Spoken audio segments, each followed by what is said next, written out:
ಆರ್ಥಿಕವಾಗಿ ಹಿಂದುಳಿದ ಆರ್ಯ ವೈಶ್ಯ ಸಮುದಾಯದ ವಿದ್ಯಾರ್ಥಿಗಳ ಶೈಕ್ಷಣಿಕ ಪ್ರಗತಿಗೆ ಪ್ರೋತ್ಸಾಹಿಸುವ ಉದ್ದೇಶದಿಂದ ಕರ್ನಾಟಕ ಆರ್ಯ ವೈಶ್ಯ ಮಹಾಸಭಾ ಬಡ್ಡಿರಹಿತ ಶೈಕ್ಷಣಿಕ ಸಾಲ ನೀಡಿ ಪ್ರತಿಭೆಗಳನ್ನು ಸಮಾಜದ ಮುಖ್ಯ ವಾಹಿನಿಗೆ ತರುವಂತಹ ಪ್ರಯತ್ನ ಮಾಡ್ತಾ ಇದೆ.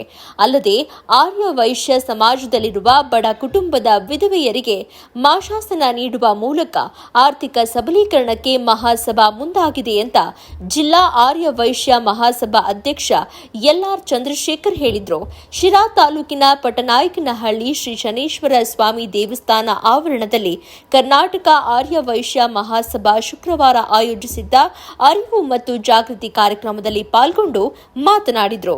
ಕರ್ನಾಟಕ ಆರ್ಯ ವೈಶ್ಯ ಮಹಾಸಭಾ ನಿರ್ದೇಶಕ ಸಂಪಂಗಿ ರಾಮಶೆಟ್ಟಿ ಮಾತನಾಡಿ, ಸಂಘಟನೆ ಆರ್ಯ ವೈಶ್ಯ ಸಮಾಜದ ಏಕತೆ ಹಾಗೂ ಸಬಲೀಕರಣದ ಬಗ್ಗೆ ಸಮಾಜದಲ್ಲಿ ಜಾಗೃತಿ ಮೂಡಿಸಿ ಒಗ್ಗೂಡಿಸುವುದು ಮಹಾಸಭಾದ ಉದ್ದೇಶ ಅಂತ ಹೇಳಿದರು. ಪಟ್ಟನಾಯಕನಹಳ್ಳಿ ಆರ್ಯ ವೈಶ್ಯ ಸಂಘದ ಅಧ್ಯಕ್ಷ ಕಿರಣ್ ಕುಮಾರ್ ಮಾತನಾಡಿ, ಗ್ರಾಮೀಣ ಪ್ರದೇಶದಲ್ಲಿರುವ ಆರ್ಯ ವೈಶ್ಯ ಸಮಾಜದ ಪ್ರತಿಭಾವಂತ ವಿದ್ಯಾರ್ಥಿಗಳ ಶೈಕ್ಷಣಿಕ ಸಾಧನೆಗೆ ಕರ್ನಾಟಕ ಆರ್ಯ ವೈಶ್ಯ ಮಹಾಸಭಾ ಆರ್ಥಿಕ ಶಕ್ತಿ ನೀಡುತ್ತಾ ಇರುವುದು ಸಮಾಜದಲ್ಲಿ ಪ್ರತಿಭಾವಂತ ವಿದ್ಯಾರ್ಥಿಗಳು ಸಾಧನೆ ಮಾಡಲು ಸಹಕಾರಿಯಾಗತ್ತೆ ಅಂತ ಹೇಳಿದರು. ಕರ್ನಾಟಕ ಆರ್ಯ ವೈಶ್ಯ ಮಹಾಸಭಾದ ಆರ್ ಭೀಮರಾಜು, ಬಾಗೇಪಲ್ಲಿ ನಟರಾಜ, ಪ್ರವೀಣ್ ಎಸ್ಕೆಜಿ ರಾಮಚಂದ್ರ ಗುಪ್ತಾ, ಎಂಜಿ ಮಧು, ಅರುಣ್ ಕುಮಾರ್, ವಿಶ್ವನಾಥ್, ಡಾಕ್ಟರ್ ವಿವೇಕಾನಂದ, ಲೋಕೇಶ್, ಟಿವಿ ನಾಗೇಶ್, ಜಗನ್ನಾಥ ಗುಪ್ತಾ, ಮಂಜುನಾಥ್ ಗುಪ್ತಾ, ನರೇಂದ್ರ ಗುಪ್ತಾ, ಸತೀಶ್, ಬೇವಿನಹಳ್ಳಿ ವಸಂತಪ್ಪ, ಕಿಶೋರ್, ಸುನೀಲ್, ರಘು ಸೇರಿದಂತೆ ಹಲವರು ಈ ವೇಳೆ ಉಪಸ್ಥಿತರಿದ್ದರು. ಆರ್ಯವೈಶ್ಯ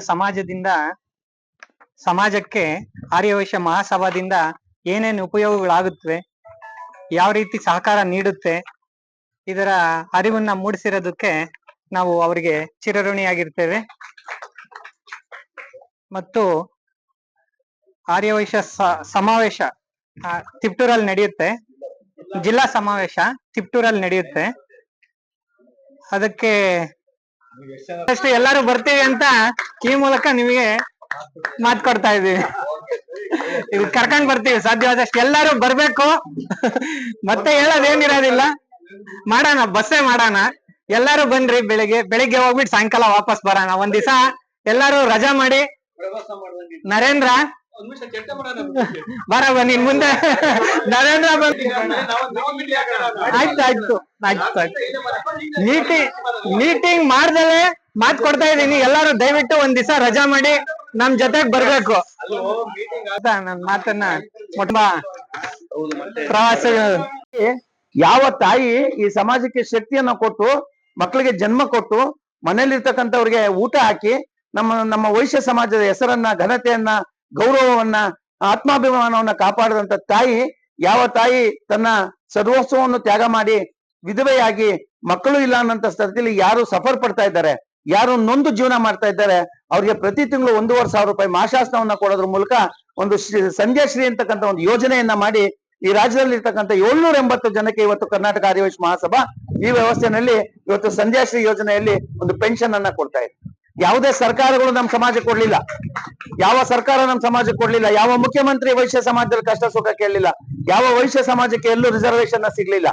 ಅಂತ ಒಂದು ಸ್ಥಿತಿನಲ್ಲಿ ಹಂತವಾಗಿ ಮಹಾಸಭಾನ ಬೆಳೆಸ್ಕೊಂಡು ಹೋಗುವಂತ ಒಂದು ವ್ಯವಸ್ಥೆಯನ್ನ ಮಾಡಿದ್ವಿ. ಅದರಲ್ಲಿ ಪ್ರಪ್ರಥಮವಾದ್ದು ಇಡೀ ದೇಶ, ಮನುಕುಲ, ಇಡೀ ಎಲ್ಲ ಸಮಾಜಗಳು ಒಪ್ಪಿದ್ದು ನಮ್ಮ ಸಂಧ್ಯಾಶ್ರೀ ಯೋಜನೆಯನ್ನ. ಯಾರು ಮಾಡ್ತಾ ಇದಾರೆ ತಿಳಿಸಿ. ಒಂದು ಸಮಾಜದವರು ಒಬ್ಬ ವಿಧವೆಗೆ ಸಮಾಜದ ದೃಷ್ಟಿನಲ್ಲಿ ಪ್ರತಿ ತಿಂಗಳು 1,500 ರೂಪಾಯಿಯನ್ನ ಕೊಟ್ಟು ಅಟ್ಟೆನಿಕಸ್ಟ್ ಒಂದ್ ಮಾತ್ರೆಗೋ ಒಂದು ಹೊತ್ತಿನ ಊಟಕ್ಕೋ ಕೊಡ್ತಾ ಇರ್ತಕ್ಕಂಥ ಸಮಾಜ ಏನಾರ ಇದೆ ಅಂದ್ರೆ ಅದು ಆರ್ಯ. ನಿಮ್ಗೆಲ್ಲರಿಗೂ ಗೊತ್ತಿರೋ ಹಾಗೆ ಆ ಹೆಸರನ್ನ ಕೇಳೋ ಅನ್ನೋ ಮಟ್ಟಕ್ಕೆ ಎಲ್ಲ ತಲುಪಿದ್ವಿ ನಾವು. ಅಂದ್ರೆ ಮೊದಲಿಗೆ ಒಂದು ಚಿಕ್ಕ ಪ್ರಮಾಣದಲ್ಲಿ ಇದ್ದಂತ ಬೆಂಗಳೂರಿಗೆ ಸೀಮಿತ ಆದಂತಹ ಮಹಾಸಭೆ ಇವತ್ತು ಇಡೀ ರಾಜ್ಯದ ಉದ್ದಗಲ ಪ್ರತಿ ಮನೆಗೆ ಈ ವಿಚಾರಗಳು ತಲುಪುವಂಥದ್ದು ಕರ್ನಾಟಕ ಆರ್ಯ ವೈಶ್ಯ ಮಹಾಸಭೆ ಜೀವಂತವಾಗಿದೆ. ಅದು ನಮಗೆ ರಕ್ಷಣೆ ಕೊಡೋ ಮಟ್ಟದಲ್ಲಿದೆ. ಆರ್ಥಿಕ ಸ್ವಾವಲಂಬನೆಯನ್ನ ಹೊಂದೋ ರೀತಿಯಲ್ಲಿ ಮಾಡ್ಲಿಕ್ಕೆ ಹೊರಟಿದೆ. ನಮ್ಮ ಮಕ್ಕಳಿಗೆ ವಿದ್ಯಾಭ್ಯಾಸ ಕೊಡ್ಲಿಕ್ಕೆ ಹೊರಟಿದೆ. ನಮ್ಮ ಮಕ್ಕಳಿಗೆ ಹಾಸ್ಟೆಲ್ ಇಲ್ಲ ಅಂದ್ರೆ ಹಾಸ್ಟೆಲ್ನ ಕೊಡುವಂತ ಒಂದು ವ್ಯವಸ್ಥೆಗೆ ಕೈ ಹಾಕಿದೆ. ಈ ರೀತಿಯಲ್ಲಿ ನಾನಾ ರೀತಿಯಲ್ಲಿ ಸಂಘಟನೆಗಳನ್ನ ನಾವು ಮಾಡ್ತಾ ಅದೊಂದು ಜೀವಂತವಾದಂತಹ ಸಂಘವನ್ನಾಗಿ ಮಾಡಿದ್ದೇವೆ. ಅದರ ಫಲಪ್ರದ ಅಂತ ಹೇಳಿದ್ರೆ, ಫಲಪ್ರದವಾಗಬೇಕು ಅಂತ ಹೇಳಿದ್ರೆ ನಿಮ್ಮ ಹತ್ರಕ್ಕೆ ಮಹಾಸಭೆ ಬರಬೇಕು. ನಿಮ್ಮ ಹತ್ರಕ್ಕೆ ಮಹಾಸಭೆ ಬರಬೇಕು ಅಂತ ಯಾರು ಬರಬೇಕು? ಜಿಲ್ಲೆಯ ಜವಾಬ್ದಾರಿಯುತವಾದಂತಹ ನಾವುಗಳು ನಿಮ್ಮ ಹತ್ರಕ್ಕೆ ಬರಬೇಕು. ಹಾಗೇನೆ ನೀವು ನಮ್ಮ ಹತ್ರಕ್ಕೆ ಬರಬೇಕು. ಹೇಗೆ ಬರ್ತೀರಾ ನೀವು ನಮ್ಮ ಹತ್ರಕ್ಕೆ? ತಿಪ್ಟೂರಿಗೆ ಬರ್ಬೇಕು. ಹೌದಾ?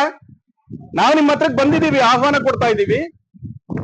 ನೀವು ಅಲ್ಲಿ ಬರ್ಬೇಕು. ನಮ್ಗೆ ನೀವು ಅಲ್ಲಿಗೆ ಬಂದಾಗ ಆ ಶಕ್ತಿಯ ಪ್ರದರ್ಶನ ನಮಗೆ ಮತ್ತಷ್ಟು ಸಂಘಟಿತರಾಗೋದಕ್ಕೆ ಪ್ರೇರಣೆ ಸಿಗತ್ತೆ.